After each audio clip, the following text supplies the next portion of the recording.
Profesori shkencave politike, drejtori Arifi është me ne në studio dhe do të flasim për mënyrën se si shkoi edhe seanca e sotme dhe se çka mund pritet në seancën e së dielës e në versionin më të mirë se si mund dilet nga gjithë kjo bllokadë e krijuar sa i përket mungesës së një konsensusi politik për konstituimin e kuvendit dhe më pas edhe të qeverisë. Atëherë profesor, mirëmbrëma dhe mirë se keni ardhur. Përshëndetje, mirë se gjatë. Faleminderit që jeni sot me ne. Profesor, e pam që sot në kuvendin e Kosovës përsëri u pa një situatë e njëjtë dhe nuk pam një vullnet partive politike përfshirë përpara formimin e institucioneve. Çka tregon tani kjo situatë që po shohim vazhdimsi ka kohë? Po për fat keq po tregon një papjekuri të plot politike të gjitha partive politike, po në rend të parë gjithmonë i takon një përgjegjësi, po themi më e madhe gjithmonë partisë më të madhe. Tash është pyetje cila është partia më e madhe, sepse një parti që nuk arrin mbi 61 numra është pikë pyetje cila është më e madhe. Pra është një diskutim që duhet bërë edhe nga aspekti i kornizës ligjore, sepse mendoj që vendimi i vitit 2014 ka krijuar një precedent, sepse nuk e ka njeh logjikën e njëjtë se siç formohet qeveria, ndoshta do duhej edhe parlamenti të formojë. Pra, nëse partia e parë fituese nuk arrin të bëjë 61 numra, duhet të lëshohet vend atij që i ka. Pra, të dytit, s'është me rëndësi se si do duhet të formulojë, por do duhet të njehej e njëjta logjikë. Dhe tash jemi në këtë ngërç edhe për shkak të atij vendimi, por edhe normalisht, por unë shoh që më shumë është një problem politik se sa që ka të bëjë me të drejtën, po kush duhet ta bëjë. Problemi është që sidomos partia e parë, por edhe partit tjera po e kuptojnë politikën si akt. Politika nuk është akt, politikbërja nuk është akt, është proces. Pra ne nuk kemi pas dialog, që nga dhe shkurtje këndes kemi pas dialog të mirëfillt, nuk ka transparencë, pra po bashkëpunojnë në mënyrë sekrete sikur të jenë ato ligje të cilat janë të klasifikuara për informacione sekrete. Sikur të jenë sekret shtetëror, pra. Kjo është absurde. Nuk janë parë transparent në publikun për çfarë po dialogojnë, një shoqëri të lirë, postzgjedhor, pra i dim numrat, i dim akterët, nuk është turp që me 10 shkurt të jipe një emër për kryetar të kuvendit që të diskutohej, është person i duhur, sepse duhet edhe një diskutim publik, apo çka përfaqëson ky person, çfarë vlera, çfarë integriteti, pra. E që mund të themi profesor edhe paraprakisht pasaj vetëvendosja do të duhet ta dinte pak a shumë nëse është i pranueshëm ai emër, apo jo, vetëm vetëvendosja, po flasim në mënyrë hipotetike, cila do parti që do ta kishte mundësinë ta propozonte një kryetar apo kryetare, sepse këtë rast gjenia nuk ka rëndësi. Institucioni është më i rëndësishëm se sa gjenia apo personi i përvetshëm. Pra është banalizuar kjo çështje, po si do të qoftë partitë politike janë për mi banalizu gjërat. Pra, mendoj që për shkak se s'ka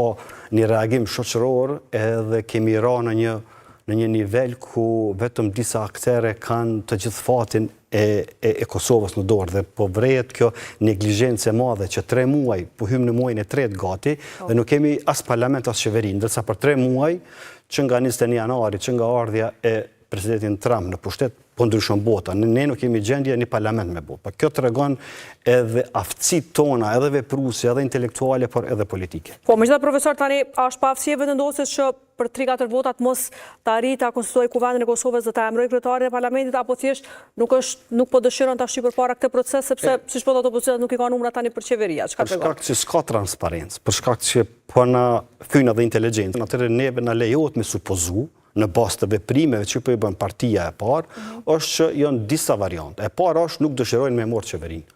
Arsyet mund të jenë shumë arsye. E dyta, nuk po kanë aftësi komunikimi, pra politika, jetë është komunikim.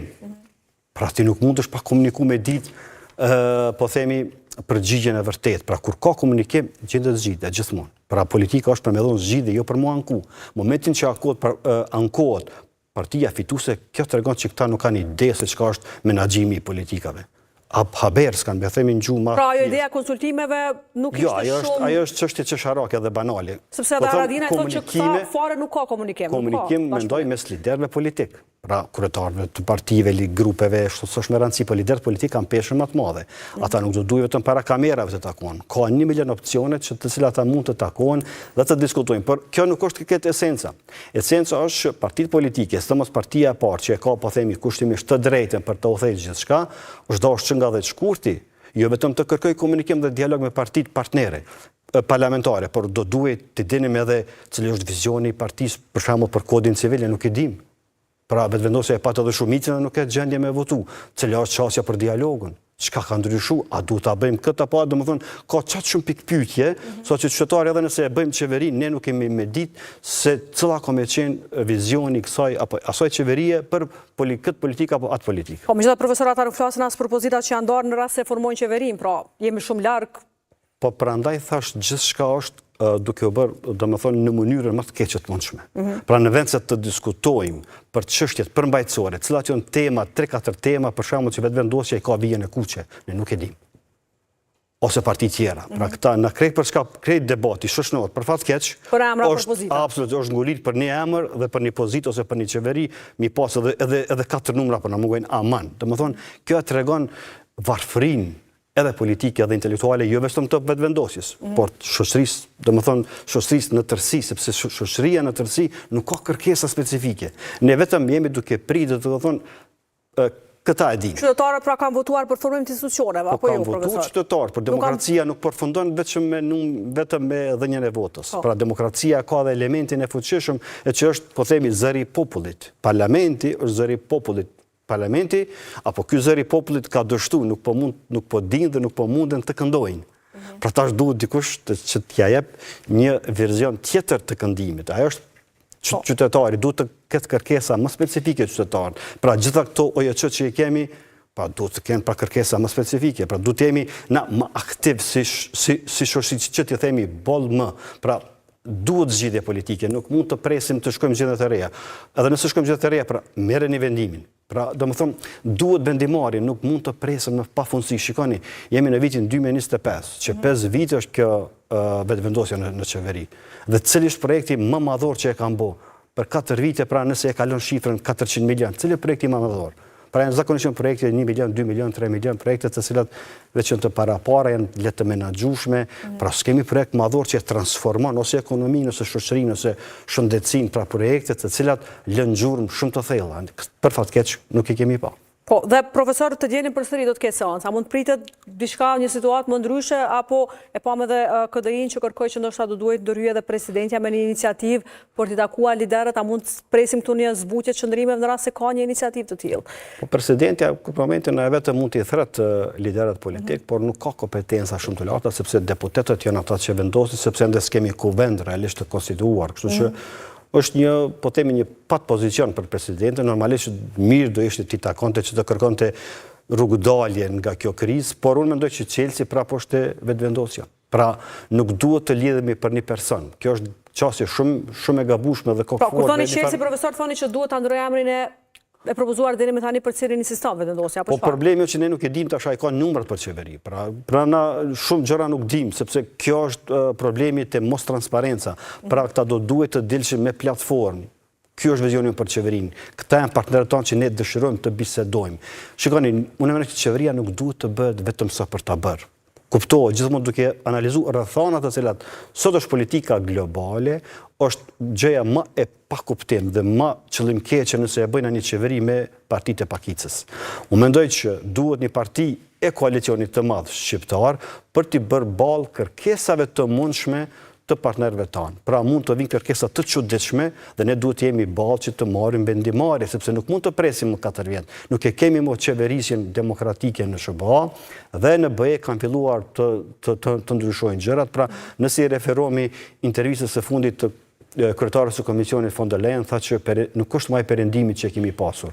Pra dhe bota perëndimore ka ndryshuar brenda saj. Pra gjithçka është vjetruar, pra kërkohet një azhurnim i aplikacioneve, nëse mund ta themi në gjuhën teknologjike. Kështu që ne nuk jemi të gatshëm që ta azhurnojmë vetveten. Pra kjo është një, unë mendoj këtu është pengesën më të madhe se sa një emër kush mund të jetë kryetari i kuvendit. Da konsideroni që pikërisht nisë edhe këtu ndoshta frika e partive për të marrë pushtetin dhe për të rrjedhur një qeveri tashme qoftë prej vendosjes qoftë prej këtyre partive opozitare. Nëse kanë pas frikë të morin të hyjnë në këtë garë, pse kanë hyrë në garë? Pra kjo është një pyetje shumë legjitime që ne duhet të ja bëjmë politikanëve tonë. Atëherë pse kanë hyrë në garë nëse nuk janë të gatshëm që të marrin edhe rreziqe, sepse ne e dimë që çdo qeveri ka rreziqet e veta, por ata janë për të marrë vendime. Për mos të marrë vendime, besoj që edhe gjyqja ime kish mund të bëhet kryeministre ose kryetare e parlamentit, vetëm sa për të qenë aty. Pra politikbërja kërkon vendime jo popullore, se popullore është letë të mirën, sepse është muzikë përveç për qytetar, por ajo nuk e zgjidh problemin apo çështjen e një e një brengje që ka një popullat. Dhe në anën tjetër, profesor, sa ishte arsyeshme qëndrimet edhe ato arsye që i ka dhënë opozita për mos votimin e emrit propozuar nga ana e vendosjes deri më tani. Për shkak se dim që nuk ka bazë ligjore, as nuk ka kritere tani për emrin e kryetarit kuvend, apo jo? E thashë para, politika nuk është imponim, nuk është diktatur, pra është një farë lloj bashkëpunimi dhe bashkërendimi i gjërave. Po si do të qoftë, opozita i ka përgjegjësitë e veta dhe mënyrat e veta se si dhe kë do ta votoj.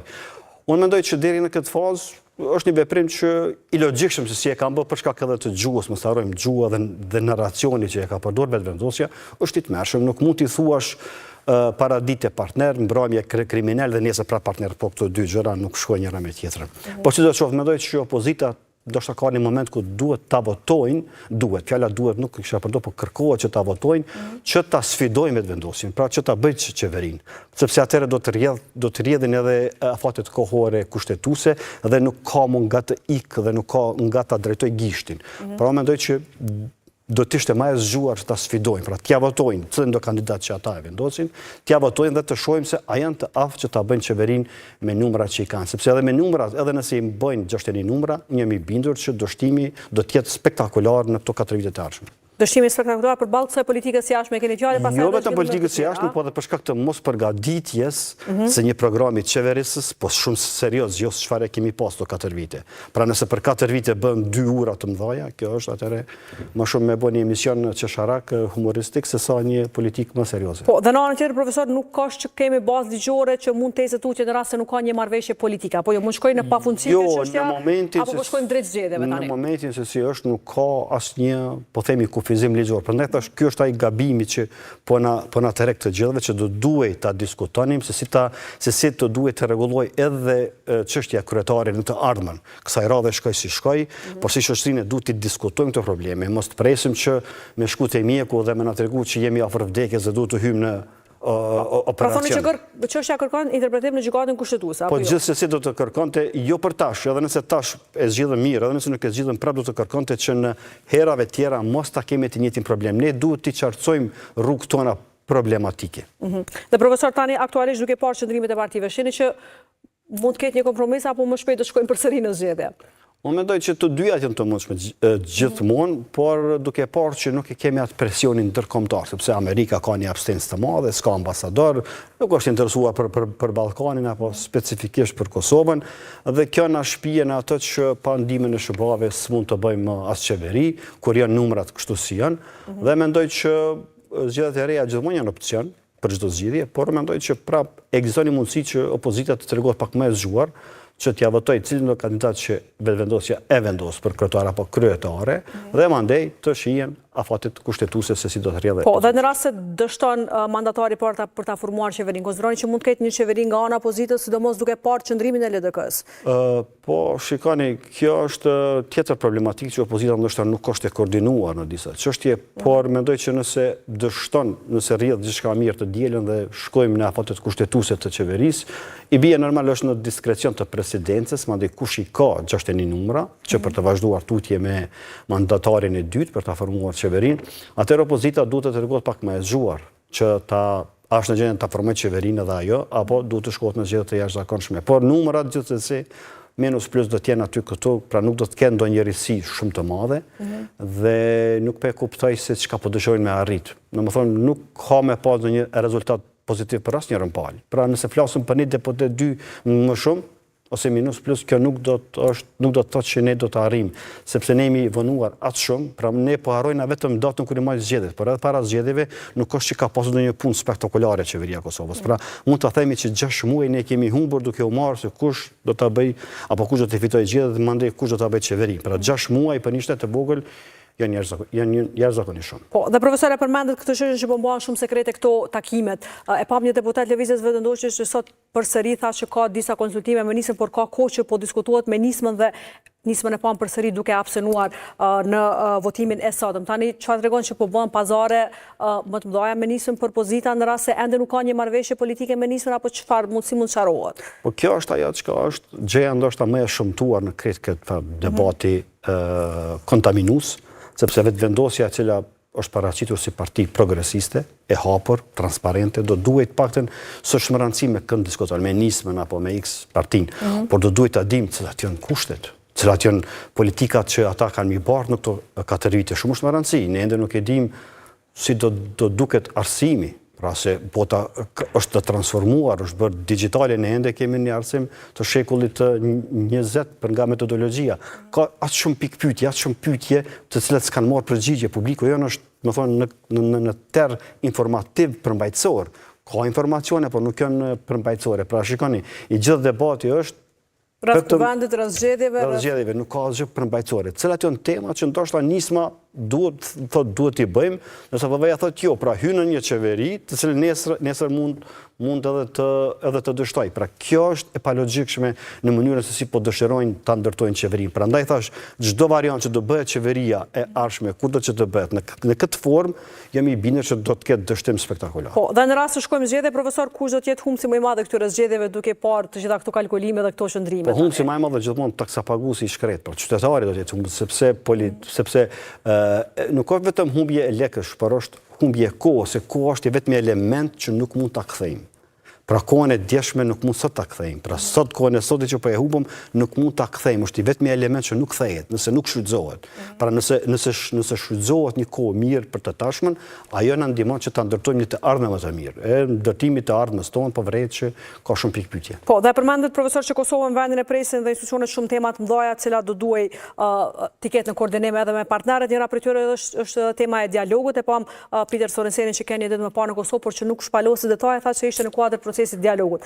Çka e pret Kosovën në temën e dialogut tani dhe cili do duhet ishte ndoshta qëndrimi i qeverisë Kosovës në procesin e dialogut kashik gjitha këtyre politikave të jashtme që po i shohim? Në thonë shkurt të shqip, Kosova nuk e pret asgjë, sepse Kosova s'jep asgjë. Pra ne nuk e dim, pra kjo është problemi i jonë i shoqërisë tonë, ne nuk dim çka po dojna.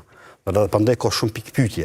Shikoni, po flasëm për nëse e marrëm si paralele rastin e Ukrainës, pra një vend që ka 40 milion banor, një vend që 13% e grurit botëror e rezervave botërore vjen nga Ukraina, pra po e marrëm vetëm grurin si element, pa hyrë në ato mineralet, pra është një vend që ka një vlerë shumë të madhe në, po themi, në politikën globale. Dhe shikoni çfarë çështje ka bëu SBA karshi Ukrainës. Pra gjithë këto investime, miliardë dollar investime për luftën e Ukrainës. Dhe në fund i kërkohet që për ta ndërtuar paqen ndoshta duhet të hup edhe pak territor, në thojza.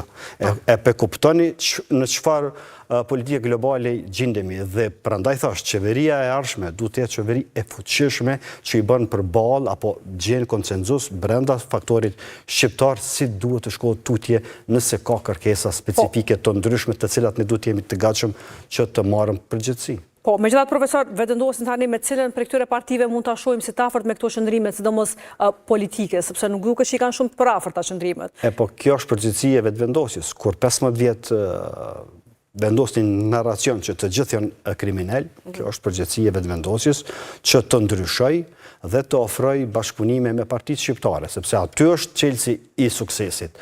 Pra, për shkak se vetvendosja nuk e ka më 51%, se edhe kur e ka pas nuk është që ka shkëlqy, sepse po shihet që nuk ka kuadra cilësore dhe tash i duhet ta gjejë një zgjidhje. Pra, shikoni, prej Einsteinit e ditë Stephen Hawking kanë thonë që njerëzit inteligjent janë njerëz që i përshtaten rrethanave të jashtme. Pra kjo është logjika, pra nëse kemi një njerëz që është inteligjent, pra që e percepton edhe botën e jashtme, ai duhet të gjejë zgjidhje në kuadër të këtyre kornizave. Dhe nëse nuk je aft për të gjejë zgjidhje në kuadër të kornizave për të arritur një qëllim më madhor, atëherë realisht nuk je aft për të menaxhuar asgjë. Po, dhe akuzoni që Kurti është faktori kryesor që ka qenë polarizues dhe përqarës këtyre viteve të fundit dhe kemi një spektër të tillë politik aktualisht cilin e shohim ajo. Po besoj që përgjigjja është tash. Përgjigjen e jemi duke e parë. Pra në momentin që nuk ka komunikim, gjithmonë, do me thonë, ka keq interpretime apo, si thot ajo, lost in translation. Pra gjithmonë gjithçka humbet në përkthim. Edhe kur flasim shqip, gjithçka dëmtohet kur s'ka komunikim, sepse ne nuk i dim opinionet tona reale kur nuk flasëm. Pra nuk ka vizion. Çka vizioni? Cilët vizioni për vitin 2025 dhe në vitin 2029? Nuk e dim. Atëherë, profesori, faleminderit që ishit sot me ne. Faleminderit. Dhe në vazhdim në bloku lajmeve botës dhe rikthehemi me zhvillime të tjera.